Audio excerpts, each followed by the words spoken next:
চিকিৎসা শেষে প্রায় ৪ মাস পর মঙ্গলবার লন্ডন থেকে দেশে ফিরছেন বিএনপি চেয়ারপারসন বেগম খালেদা জিয়া। লন্ডনের হিথ্রো বিমানবন্দর থেকে কাতারের আমিরে দেয়া রয়্যাল এয়ার অ্যাম্বুলেন্সে রওনা দেবেন বেগম জিয়া। মঙ্গলবার সকালে ঢাকায় হযরত শাহজালাল আন্তর্জাতিক বিমানবন্দরে অবতরণ করবেন তিনি। এই সফরে তার সঙ্গী হচ্ছেন 2 পুত্রবধূ। 17 বছর পর দেশে ফিরছেন তারেক রহমানের স্ত্রী ডাক্তার জোবাইদা রহমান আর আরাফাত রহমান কবুর স্ত্রী শর্মিলা রহমান বেগম জিয়ার সঙ্গেই লন্ডনে গিয়েছিলেন। তার জন্য সমস্ত দেশের মানুষই উদ্গ্রীব এবং সবাই কিন্তু একসঙ্গে নেমে যায়। এই সমস্তের জন্য কিন্তু এই শৃঙ্খলা রক্ষা করা একটু কঠিন। তারপরেও আমাদের দল থেকে সুস্পষ্ট নির্দেশনা দিয়েছেন, এমনকি ভারপ্রাপ্ত চেয়ারম্যান জনাব তারেক রহমানও নির্দেশনা দিয়েছেন সবকিছু যাতে শৃঙ্খলার মধ্যে থাকে।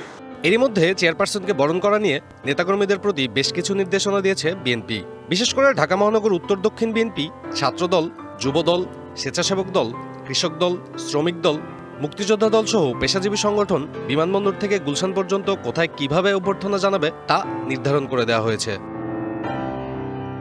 দলটির স্থায়ী কমিটির সদস্য সালাউদ্দিন আহমেদ বলছেন, বেগম জিয়ার ফেরা গণতন্ত্রের উত্তরণের পথে দেশকে এগিয়ে নিতে সাহস, নির্দেশনা এবং আশা যোগাবে। আমরা মনে করি তার উপস্থিতি বাংলাদেশের ভবিষ্যৎ গণতান্ত্রিক উত্তরণে আমাদের জন্য শক্তি, সাহস এবং নির্দেশনা অবশ্যই তিনি দেবেন। আমরা মনে করি তার উপস্থিতি বাংলাদেশের মানুষের জন্য গণতন্ত্রের পক্ষে একটি শক্তি। এ সময় তিনি আরও বলেন, শিগগিরই দেশে ফিরবেন দলের ভারপ্রাপ্ত চেয়ারম্যান তারেক রহমান। প্রস্তুতি চলছে বাসা, রাজনৈতিক কার্যালয় সহ সংশ্লিষ্ট দপ্তরগুলোর। দলের ভারপ্রাপ্ত চেয়ারম্যান জনাব তারেক রহমান খুব শিগগির দেশে ফিরবেন। আমরা অলরেডি প্রস্তুতি শুরু করে দিচ্ছি ওনার অবস্থানের জন্য, ওনার সিকিউরিটি এবং ওনার পলিটিক্যাল পার্টির যে দফতর, কোথায় বসবেন, কোথায় থাকবেন, এগুলো আমরা সব আয়োজন শুরু করে দিয়েছি। দলীয় বলয়ের পাশাপাশি বিএনপি চেয়ারপারসনের নিরাপত্তায় সরকারের পক্ষ থেকেও সর্বোচ্চ ব্যবস্থা থাকছে বলেও জানান স্থায়ী কমিটির এই সদস্য। সাব্বির রোজ, ডিবিসি নিউজ, ঢাকা।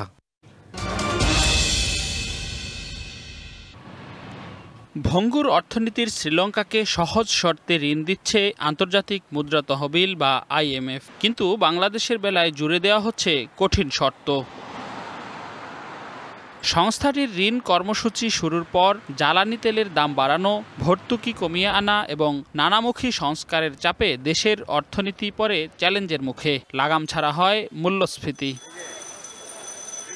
5ই আগস্ট পট পরিবর্তনের পর অর্থ পাচার কমে আসলে পতনের ধাক্কা কাটিয়ে উঠেছে রিজার্ভ, আর মূল্যস্ফীতির গতিও কিছুটা মন্থর। এমন পরিস্থিতিতে কঠিন শর্ত মেনে ঋণ নিতে রাজি নন নীতি নির্ধারকরা। যেটা আমাকে বলে তো তোমার 2 বছর লাগবে রিকভারি করার জন্য, সেখানে আমি 6 মাসের মধ্যে আমার ইকোনমিকে টার্নারাউন্ড করে দিচ্ছি। IMF অনেক শর্ত দিচ্ছে সাবসিডি তোলার জন্য। আপনিও জানি খুশি হবেন, আমরা সরকার থেকে সিদ্ধান্ত নিয়েছি প্রয়োজন হলে আমরা IMF থেকে বেরিয়ে আসবো। তবে বিশ্লেষকরা বলছেন, এখনই ঋণ কর্মসূচি থেকে বের হয়ে আসা ঠিক হবে না। এতে হাত গুটিয়ে নিতে পারে অন্য দাতাগোষ্ঠীরাও। বের হয়ে আসাটা হয়তো এখনই আমার মনে হয় সেই দিকে না যাওয়াই ভালো, বরঞ্চ হার্ড নেগোসিয়েশন, তাদেরকে পারসিউ করা IMF-কে এবং বুঝিয়ে বলা যে কেন কোনটা এই মুহূর্তে সম্ভব না। IMF-এর সব শর্ত পূরণ না হলেও সঠিক পথে আছে সংস্কার কার্যক্রম, এমন দাবি কেন্দ্রীয় ব্যাংকের। তৃতীয় ও চতুর্থ কিস্তি ছাড়ের বিষয়ে কোনো চূড়ান্ত সিদ্ধান্ত হয়নি। IMF বলেছে আমরা আরও কিছুদিন আলোচনা অব্যাহত রাখবো। একটা প্যারামিটার সেট করা আছে, আমরা হয়তো বা প্যারামিটারের যেই পয়েন্টে অ্যাচিভ করার কথা সেটা অ্যাচিভ করতে পারিনি, কিন্তু ওই অ্যাচিভের দিকে আমরা এগিয়ে যাচ্ছি। এদিকে ICC গ্লোবাল ব্যাংকিং কমিশনের চেয়ারম্যান জানান, বাণিজ্যিক লেনদেনে বাংলাদেশের সুনাম থাকা সত্ত্বেও বৈশ্বিক ব্যাংকিং পরিসরে দেশটি ভালো ঋণ গ্রহীতা হিসেবে পরিচিতি পায়নি। ঋণ পরিশোধে বাংলাদেশের সুনাম আছে, ভালো ক্লায়েন্ট হলেও বাংলাদেশকে উপেক্ষা করা হচ্ছে। তাই আন্তর্জাতিক ব্যাংকিং পরিসরে বাংলাদেশের প্রতি মনোভাব বদলাতে জোরালো আওয়াজ তোলা উচিত। IMF-এর সঙ্গে বাংলাদেশের $470 কোটি ঋণ কর্মসূচি শুরু হয় 2023 সালের 30 জানুয়ারি। 3 কিস্তিতে $231 কোটি ছাড় দেয় সংস্থাটি। বাকি $239 কোটি ছাড় দিতে শুরু হয় দর কষাকষি। চতুর্থ কিস্তি আটকে যাওয়ার পর পঞ্চম কিস্তির বিষয়ে সমঝোতা হয়নি এখনও। তৃতীয় ও চতুর্থ কিস্তি ছাড়ের বিষয়ে কোনো চূড়ান্ত সিদ্ধান্ত হয়নি। রেদওয়ানুল হক, ডিবিসি নিউজ, ঢাকা।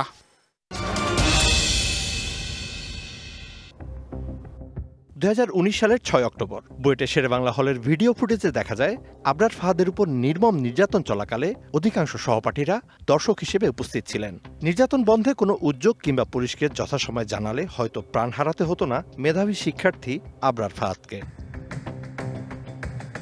এমন বাস্তবতায় আলোচিত মামলার ডেথ রেফারেন্স ও আপিলের রায় 20 জনের মৃত্যুদণ্ড এবং 5 জনকে দেয়া যাবজ্জীবন সাজা বহাল রেখে রায় দেয় হাইকোর্ট।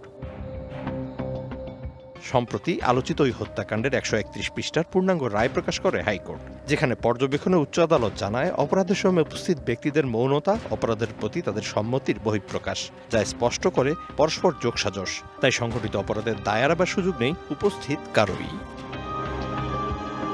এমন বাস্তবতায় উচ্চ আদালতের ওই রায় অপরাধ বিষয়ে সামাজিক নিষ্ক্রিয়তা ভাঙতে ইতিবাচক ভূমিকা রাখবে বলে মত দেন বিশেষজ্ঞরা। এই মামলাতে আমরা দেখলাম যে একদম একটা ডিটেলস অবজারভেশন বা ডিটেলস আলোচনা এসেছে এবং সোসাইটিতে ওই মেসেজই দেয়া হলো যে আসলে নাগরিক হিসাবে যে ধরনের অন্যায় এবং অপরাধ প্রতিরোধের যে ন্যূনতম দায়িত্ব কারো মানুষের আছে সেটা আসলে পালন করতে হবে।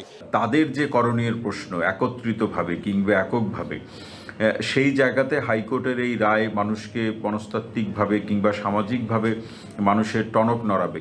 অপরাধ দেখলে নিষ্ক্রিয় না থেকে প্রতিরোধের ভাবনা ভাবা সামাজিক দায়িত্ব বলেও মত দেন তারা। আইন আপনি ভাঙলেন না সেটাই যে শুধু অফেন্স তা না, কিন্তু আপনার যদি কোনো কিছু প্রতিরোধ করা দায়িত্বের মধ্যে পড়ে এবং সেটা যদি আপনি প্রতিরোধ করতে ব্যর্থ হন তাহলেও কিন্তু আইন লঙ্ঘন হয়েছে বলে ধরা হবে। কেউ ক্ষতিগ্রস্ত হচ্ছে, অন্যায় শিকার হচ্ছে, তাকে সেই অন্যায়কারীর হাত থেকে উদ্ধার করা এবং তার সুরক্ষার ব্যবস্থা করা। হাইকোর্টের রায় আমরা মনে করি যে মানুষকে মনস্তাত্ত্বিকভাবে মানুষকে নাড়া দিবে এবং মানুষের মধ্যে এই বিবেকবোধ জাগ্রত হবে। কোনো অপরাধ নজরে এলে 999-এ ফোন করে নাগরিক দায়িত্বশীলতার পরিচয় দেওয়া উচিত বলেও মত দেন বিশিষ্টজনরা। Mizan Ahmed, DBC news, Dhaka.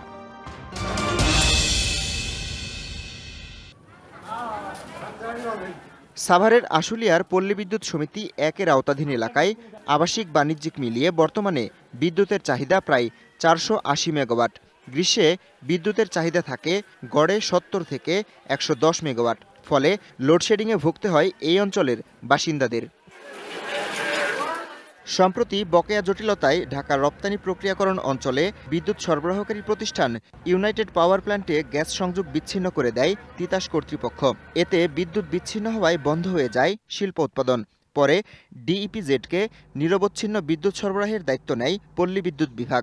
বিকল্প হিসেবে আরবি অর্থাৎ পল্লী বিদ্যুৎ কর্তৃপক্ষের ওখান থেকে আমরা বিদ্যুৎ পাই। তো সব মিলায় আমরা 30 থেকে 35 মেগাওয়াট বিদ্যুৎ পাবো। এটা হলে আমাদের ইপিজেডের আর কোনো ফ্যাক্টরির এই বিদ্যুতের সমস্যাটা আপাতত থাকবে না। স্থানীয়দের অভিযোগ, ডিইপিজেডে এই বিদ্যুৎ সরবরাহের কারণে ঘাটতি বেড়েছে আশেপাশের এলাকায়। গেল কয়েকদিনে স্বাভাবিক সময়ের তুলনায় বেড়েছে লোডশেডিং। গত এক সপ্তাহ যাবত আমরা যে ভোগান্তিতে পড়েছি, যে বিদ্যুতের লোডশেডিংটা বিকট আকার ধারণ করছে। আমাদের ছোট ফ্যাক্টরি এইরকম বিদ্যুৎ যদি যায় আসে তাহলে আমাদের চলার মতন কোনো অপশন নাই। বিদ্যুৎ না থাকার কারণে তো পানিও ঠিক মতো থাকে না, রান্নাও পর্যন্ত করতে পারি না, গোসল দিতে পারি না, পোলাপান লেখাপড়া করাইতে পারি না, কোনো কিছু করতে পারি না। পোলাপান রাত্রে যে একটু ঘুমাবো তারও শান্তি পাই না। তবে কর্তৃপক্ষ বলছে বর্তমানে ডিইপিজেডকে প্রায় 37 মেগাওয়াট বিদ্যুৎ সরবরাহ করছে পল্লী বিদ্যুৎ, যা কেন্দ্রীয়ভাবে পাওয়ায় এর প্রভাব পড়বে না স্থানীয় গ্রাহকদের ওপর। তাদের জন্য আমাদেরকে আলাদাভাবে 35 মেগাওয়াট বরাদ্দ দেওয়া হয়েছে। এপ্রিলের 10 তারিখের পর থেকেই তো আমাদের ব্যাপক লোডশেডিং গেছে। এখনো মোটামুটি লোডশেডিং আছে, লোডশেডিং তো থাকবেই। তো সরকার থেকে তো ঘোষণা আসছে, বরাদ্দ যদি আরো বাড়ায় দেয় তাহলে সেটা একটু কভার হবে আর কি। জনজীবন স্বাভাবিক রাখতে দ্রুত এই অঞ্চলে বিদ্যুৎ সরবরাহ বাড়ানোর দাবি এলাকাবাসীর। DBC news desk.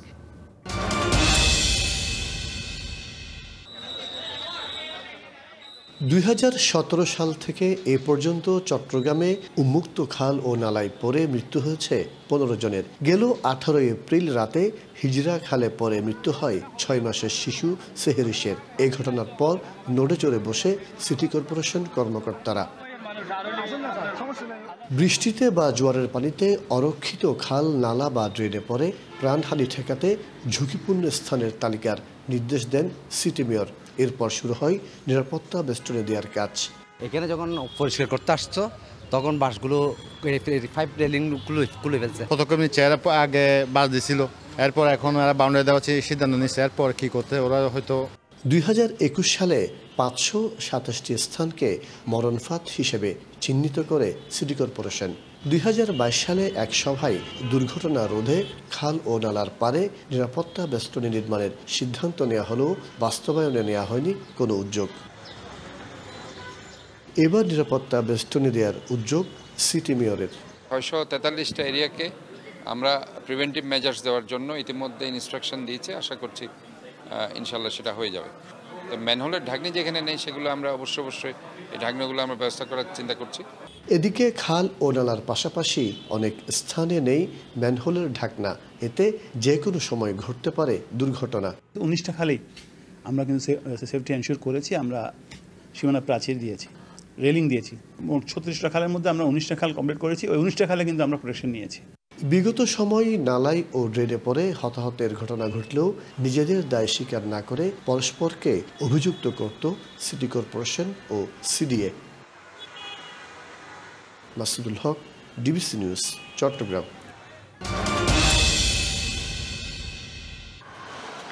গত 1.5 দশকে ময়মনসিংহ শহরে গড়ে উঠেছে অসংখ্য বহুতল ভবন, এছাড়া নির্মাণাধীন আরও অনেক। সিটি কর্পোরেশনের তথ্য অনুযায়ী 6 তলা পর্যন্ত ভবন আছে 3481টি, আর 7 তলা থেকে এর বেশি বহুতল ভবন 303টি। বাস্তবে এ সংখ্যা অনেক বেশি। ফায়ার সার্ভিস বলছে ময়মনসিংহের বেশিরভাগ বহুতল ভবনে নেই অগ্নি নির্বাপন ব্যবস্থা। হতাহতের ঝুঁকি আছে ভূমিকম্পের মতো দুর্যোগে। বেশিরভাগই ফায়ার সার্ভিস থেকে কোনো ছাড়পত্র নেয়নি, ছাড়পত্রবিহীন ভবনগুলো তৈরি করছে, এবং ভবনের পাশে যে রাস্তাঘাট আছে এই রাস্তাঘাটে ফায়ার সার্ভিসের গাড়ি চলাচল খুবই সমস্যার সম্মুখীন হলো, এবং বড় ধরনের দুর্ঘটনা ঘটলে অনেক লোক মারা যাওয়ার সম্ভাবনা আছে। পরিবেশ অধিদপ্তর বলছে বহুতল ভবনের ক্ষেত্রে ছাড়পত্র নিয়েছে হাতে গোনা কয়েকজন। তাদের দাবি অন্যরা কাজ করছেন ইচ্ছে মতো। এই ধরনের 5000 বর্গমিটারের অধিক বিল্ড আপ এরিয়া সম্পন্ন কোনো বহুতল ভবন এখন পর্যন্ত আমরা কোনো আবেদন পাইনি, বা আমরা কোনো বহুতল ভবনের অনুকূলে অবস্থানগত ছাড়পত্র প্রদান করি নাই। আপাত দৃষ্টিতে যেটা দেখা যাচ্ছে যে অনেক ভবনেই এই প্ল্যান অনুযায়ী আপনার ভবন নির্মাণ করা হচ্ছে না। সচেতন মহলের অভিযোগ, বেশিরভাগ বহুতল ভবন মালিক 2টি নকশা ব্যবহার করেন, একটি কাগজে কলমে, অন্যটি বাড়ি বানানোর ক্ষেত্রে। এসব মালিকদের বিরুদ্ধে ব্যবস্থা নেওয়ার দাবি তাদের। যে অনুমোদন নকশা পাশ করা হয় তার বাইরে তারা ইচ্ছা মাফিক একটি বিল্ডিং তৈরি করে। যারা নিয়ম না মেনে বিল্ডিং করেছে তাদের বিরুদ্ধে যথাযথ শাস্তির ব্যবস্থা করে এই বিল্ডিংগুলো যেন ভেঙে ফেলা হয়। সিটি কর্পোরেশনের প্রশাসক জানালেন, নিয়ম নীতির তোয়াক্কা না করে আগে বেশ কিছু ভবন হয়েছে, এখন তা নিয়ন্ত্রণ করা হবে। অনুমোদনের বাইরে গিয়ে কিছু বিল্ডিং হয়েছে, তো এগুলো আমরা দেখছি, মিটিংয়ের মধ্যে উপস্থাপন করছি, এবং এখন থেকে যেগুলো হচ্ছে বা যেটা করতে চাচ্ছে সেটা আমরা কঠোরভাবে নিয়ন্ত্রণ করার চেষ্টা করছি। জানমালের নিরাপত্তা নিশ্চিতে বহুতল ভবন নির্মাণে কর্তৃপক্ষ নজরদারি বাড়াবে, এমন প্রত্যাশা সাধারণ মানুষের। DBC news desk.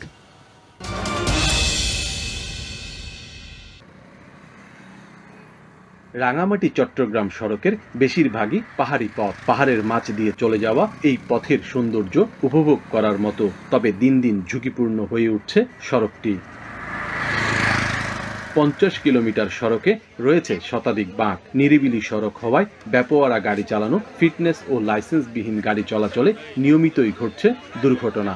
সড়ক জুড়ে 3টি পুলিশ ক্যাম্প থাকলেও দ্রুতগতির গাড়ি নিয়ন্ত্রণে তৎপরতা নেই বললেই চলে। সড়ক প্রশস্ত করা সহ বেপরোয়া গাড়ি চলাচল বন্ধে পুলিশি তদারকি জোরদার করার দাবি স্থানীয়দের। রাস্তাগুলো অনেকটা ছোট, এটা প্রশস্ত করা দরকার, আর আঁকাবাঁকা রাস্তার কারণে কিন্তু দুর্ঘটনা ঘটতেই থাকবে। বেপরোয়া গতির কারণে মূলত এই দুর্ঘটনাটা ঘটেছে। পুলিশের কোনো এখানে তদারকি নাই। আরেকটা বিষয় হচ্ছে এখানে সড়কটা সম্প্রসারণ করাটা খুব জরুরি। লাইসেন্সবিহীন যারা গাড়ি চালায় এই জিনিসগুলো যাতে একটু তদারকি করা হয়। তবে তদারকির পাশাপাশি চালকদের সচেতনতা বৃদ্ধিতে কাজ করা হচ্ছে বলে জানান পুলিশের এই কর্মকর্তা। আমরা সচেতনতামূলক বিভিন্ন কার্যক্রম বিভিন্ন সময় পরিচালনা করে থাকি, যাতে নিরাপত্তার সাথে যানবাহন চালায় এবং যারা মোটরসাইকেল চালায় তারা যাতে হেলমেট পরিধান করে। ঝুঁকিপূর্ণ বাঁকে সতর্কতা চিহ্ন দেয়া সহ ট্রাফিক আইন মেনে গাড়ি চলাচলের ব্যবস্থা করে সড়কটি নিরাপদ করা হবে, এমনটাই প্রত্যাশা সকলের। সৈকত রঞ্জন চৌধুরী, ডিবিসি নিউজ, রাঙামাটি।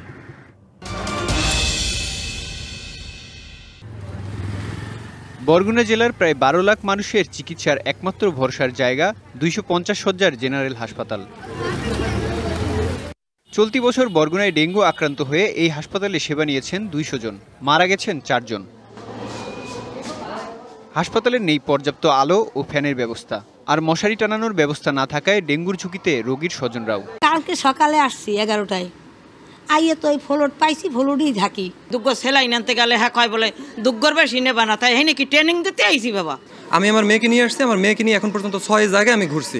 এখানে এটাও বলা হয়েছে যদি আপনি এইভাবে আমাদের সাথে ব্যবহার করেন তাইলে আপনি চিকিৎসা পাবেন না। ডেঙ্গুর পাশাপাশি বেড়েছে ডায়রিয়ার প্রকোপ। এবছর এরই মধ্যে হাসপাতালে চিকিৎসা নিয়েছেন প্রায় 2000 মানুষ। ডায়রিয়া বিভাগে শয্যা সংকটে ব্যাহত সেবা। আসলে মার্চ এপ্রিল হলো ডায়রিয়ার সিজন, তো এই সময় ডায়রিয়ার চাপটা বেশি থাকে, আমরা স্টক কম, এই জন্য আমাদের সামাল দিতে একটু কষ্ট হয়। সব ওয়ার্ডে রোগীর চাপ বেশি, সব কিছুরই সংকট আমাদের হসপিটালে। রোগীর চাপ বাড়লেও নেই পর্যাপ্ত জনবল। 55 চিকিৎসকের পদ থাকলেও আছেন মাত্র 13 জন। এতে সেবা দিতে হিমশিম কর্তৃপক্ষ। আমাদের ডাক্তারদের সার্বক্ষণিকভাবে অতিরিক্ত ডিউটি করতে হচ্ছে। নার্সরা, এই সীমিত নার্স দিয়েও আমাদের সবসময় তাদের সার্ভিসটা কন্টিনিউ করে। সার্ভিস তো আসলে বন্ধ রাখা যাবে না। সামনে পরিস্থিতি যদি আরও খারাপের দিকে যায় তখন সেই হিসেবে আমাদের ঊর্ধ্বতন কর্তৃপক্ষকে এই রিকুইজিশন দিয়েছি। হাসপাতালের এই সংকট সমাধানে দ্রুত উদ্যোগ নেবে কর্তৃপক্ষ, এমন প্রত্যাশা সেবা প্রত্যাশীদের। DBC news desk.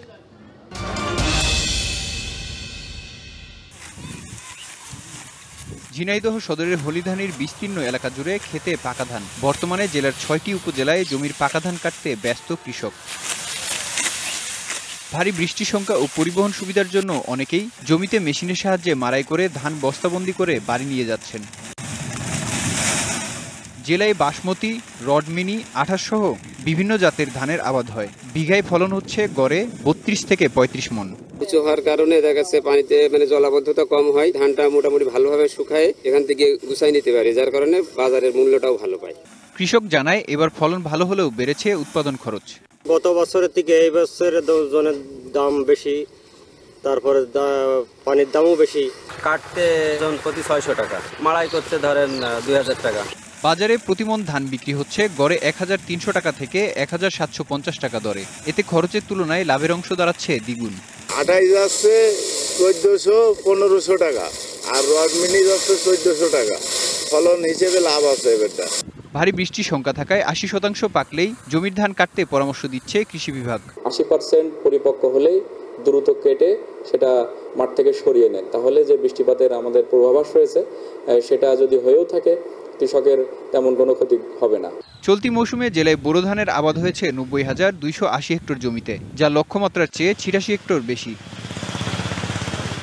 DBC news desk.